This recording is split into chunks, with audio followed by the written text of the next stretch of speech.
Barchaga assalomu alaykum. Bu Olam kanaliga xush kelibsizlar bolalar. Sizlar bilan yangi hikoya ko'rishib turganimdan bag'oyat xursandman. Bugungi audio hikoyamiz nomi esa Borsa kelmas deb ataladi. Agar sizlar yaxshilab tayyorgarlik ko'rgan bo'lsanglar, men hikoyani boshlayman. Bu voqea 2017-yil O'zbekistonda bo'lib o'tgan. O'shanda men 21 yosh edim. O'shanda do'stim bilan ishlagani ketgandik. Qayerga deysizlarmi? Rossiyaga borib biz ish joyiga joylashdik va bir hafta ishlamas yana O'zbekistonga qaytib ketdik. Nimaga qaytdilar desanglar, yerda havosiga biz o'rgana olmadik. Juda ham sovuq va ishlar ham juda og'ir edi.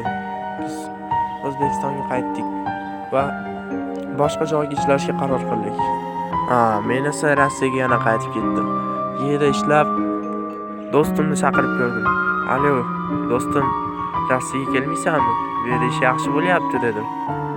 "Yo'q, O'zbekistonni ham u yerda yurgan pulni bemalol topib olayman. O'zbekiston yaxshi menga" dedi. Men esa "Mayli, o'zing bilasan. Yana ish bo'lmasa, meni oldimga kelaver. Senga ish bor" dedim. U esa "Mayli, o'ylab ko'raman, bo'lmasam o'zim senga javobini aytib boraman" dedi. Men esa "Mayli, o'ylanib ko'rchi" dedim. U esa "Mayli" deb bo'shayib qo'ydi. Keyin esa oradan bir oycha o'tdi. Do'stim telefon qilyapti. "Alo, do'stim, men qaror qildim. Men Rossiyaga boraman.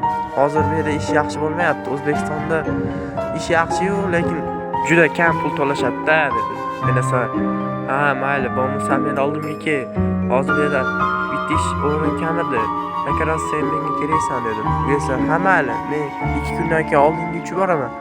Bo'lmasa mashinaga boraman" dedi. Men esa "Mashinada kela qol, senga arzon tushadi va qulayroq kelasan" dedim. U esa "Mayli" dedi. Keyin esa 3 kun o'tgach do'stim yetib keldi. Menga 2 kun degandi, o'zi 3 kunga yetib keldi. "Nimaga kech qolding" desam, yo'lda har xil qiyinchiliklar va to'siqlar bo'lganini aytdi. Men esa "Mayli, bo'lmasa ertadan ishni boshlaymiz. Bo'lmasa yaxshilab dam ol, yo'lda rosa charchagan tursan" dedim. U esa juda charchab ketgandim o'zi ham. "Bo'lmasa ertadan ishni boshlaymiz" dedi. Va oradan bir hafta o'tdi. Bizning ishxonaga bir odam keldi. Uni tanimasdik. Biz oldimizga kelib, "Hey yigitlar, ish qalay bo'lyapti?" "Yomon emas, og'a. Keling, bizdan nima xizmat" dedik.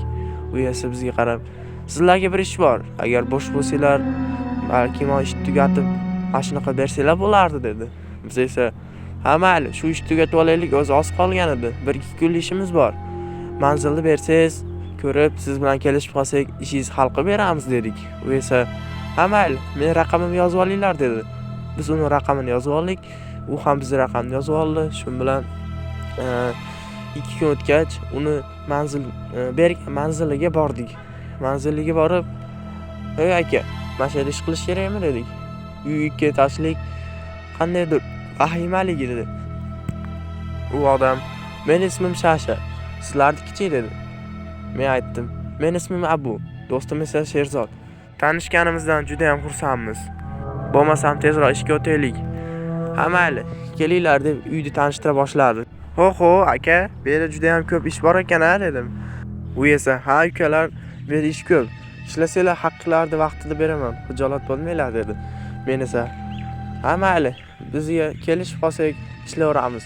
Xo'p, bu yerga qancha pul to'lamoqchisiz" dedim. U esa "Sizlarni bir ishingizni ko'ray. Yaxshi, pulini oldindan beraman. Sizlar hozir ishga kirishinglar" dedi. Biz "Mayli" deb ertasi kuni ishga kirishdik. Ish qilayotgan chog'imizda u oldimizga keldi. "Shasha aka, tinchlikmi? Nima bo'lyapti" dedik.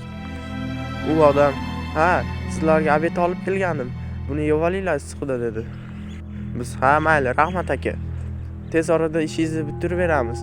Bu yerda ish ko'p ekan. Taxminan 2 oylar vaqtimiz ketib qoladi aka" dedim. U esa "Mayli, menga bitsa bo'ldi. Vaqtni chegarasi yo'q" dedi. Oradan 2 hafta o'tdi. Keyin esa Shasha aka biz oldimizga keldi. "Mana sizlar ish haqinglar. Rahmat" dedi. Biz esa "Hali ishni bitirganimiz yo'q-ku. Endi yarmini bitirdik. Bizga buncha pul hozircha kerak emas. Aka, yarmini berib turing. Hozir bu pulni bersangiz, biz keyin ish qilgimiz kelmay qolar" dedik. Shasha aka "Mayli, xijolat bo'lmanglar, olinglar. Agar tezroq bitirib bersanglar, yana pul qo'shib beraman" dedi. Biz esa "Yo'q aka, bizga ochiqcha pulingiz kerak emas. O'zimiz atagan pulni bersangiz bo'ldi" dedi. Sherzod do'stim, Shasha aka bizga qarab, "Ha mayli, bo'lmasa ishni qila qolinglar. Sizlar bilan yana 2 haftadan keyin ko'rishamiz" dedi. Men esa "Ha mayli" dedim. 2 hafta ham o'tdi. Shasha aka oldimizga keldi. "Mana sizlar pulinglar. Xizmatinglarga rozi bo'linglar. Sizlar 2 oy deganinglar, 1 oyda o'zida bitirib qo'yibsizlar. Ammo ishinglarga qoyil qoldim" dedi. Biz esa "Ha mayli aka, bu bizning vazifamiz.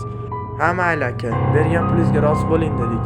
Shasha aka "Ha, men roziman. Sizlar ham rozi bo'linglar" dedi. Biz esa "Rozimiz aka. Endi biz O'zbekistonga qaytib ketamiz" dedik. Va Sherzod bilan O'zbekistonga qaytib ketdik. O'zbekistonga borib 1-2 hafta ishladik va yerda dam oldik. Bir pasdan keyin menga telefon bo'lib qoldi. Telefonni oldim. "Alo? Alo. Sen Abumisan?" "Ha, men Abuman. Siz kimsiz?" "Men Shashani o'g'liman." Shasha aka qoldi. "Nima? Nimaga menga telefon qilyapsiz?" "Ular Shashani o'limiga senlar aybdorsan." Nimaga? Nimalar deyapsiz o'zi" dedim. "Senlar to'kni ochib qoldirib ketishgansan. Korrupsiyani Shashaga tekshirayotganda izolent yo'qligi uchun to'kirib o'lgan. Hammasiga senlar aybdorsanlar. Men senlarni topaman" dedi. "Voy akalar, nima deyapsiz? Biz ishimizni bitta qilganmiz. Nima qilmang" dedi. U esa "Men senlarni topaman va hammaga jazoini beraman" dedi. Men esa Sherzodga telefon qildim. "Alo Sherzod, Shasha aka o'lib qopti." Nimalar deyapsan bu? Bizga nima ishimiz bor uni o'limiga" dedi. Men esa aytdim, "Bizning aybimiz tufayli o'libdi. Shunday deyapti, kimdir menga telefon qilib" dedi. "Qo'ysanchi, balki hazillashayotgandir. Biz ishimizni puxta qilganmiz-ku" dedi. "O'zi qanday o'libdi" dedi. Men esa aytdim, "Sherzod, u biz ochib ketgan korobkani ochib ko'rgan. Izolentda qolmagan esingdami?" Ha, qolmagan. Shuni to'kini ushlab olibdi bilmagan holatda va ashira o'lib qopti" dedi. Dedim to'g'rirog'i. Sherzod "Va ahmoq, endi nima qilamiz? U bizni topsa-chi" dedi. Keyin men "Vahima qilma, biz nomerlarimizni sindirib tashlaymiz va qishloqqa ketaveramiz" dedim. Shunday ham qildik. 3 kun o'tgach biz qishloqqa ketdik. Qishloqda yurar ekanmiz, qandaydir 2-3ta qora mashinada kimdirlar keldi. Bizni istab yurishgan ekan. Aytishlari bo'yicha Sherzod va Abu degan bizni qidiruvga berishgan ekan. Qidiruvda bizni topib berishdi. Mahalladagi odamlar vahimaga tushdi. "Nimaga sizlarni bunday qilyapti?" Biz esa aybimizni aytdik. Keyin esa bir boshiga qandaydir qora maska kiygan odam mashinaga soldi bizni. Mashinaga solib qandaydir tashlandiq joyga bordi. Keyin bizni "Nega unday qilishding" deb ura boshladi. Keyin esa biz "Aka, kechiring, bizning aybimiz bo'ldi. Kechiring, qayta qilmaymiz" dedik. Esa "Men senlarni qo'yaveraman, faqat bitta ish qilishing kerak" dedi. "Qanday ish ekan?" "Senlar Shasha akani tiriltirib berishing kerak" dedi. Sherzod "O'ylab gapiryapsizmi aka? O'lgan odam qanday tiriladi" deb baqirib yubordi. Keyin men "Aka, bo'ldi, bo'lgan ish bo'ldi. Bizning aybimiz o'libdi. Biz aybimizni bo'ynimizga olamiz" deb aytdim. U esa "Yo'q, senlar hech qanaqa aybni bo'yningga olishmaysan. Shu yerda senlar o'lishasan. Bo'lmasam bu senlarni borsa kelmas degan oxirgi joying bo'ladi. Ha deb kula boshladi. Keyin esa biz "Aka, iltimos bizni qo'yib yuboring, biz oilamiz bor axir" dedik.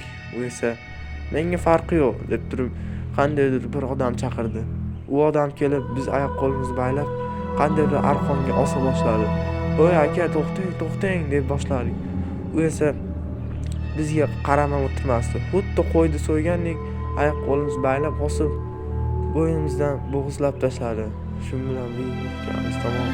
Sizlarga yoqqanmisiz? Like, obuna bo'lsangiz tushmasin. Xayr do'stlar.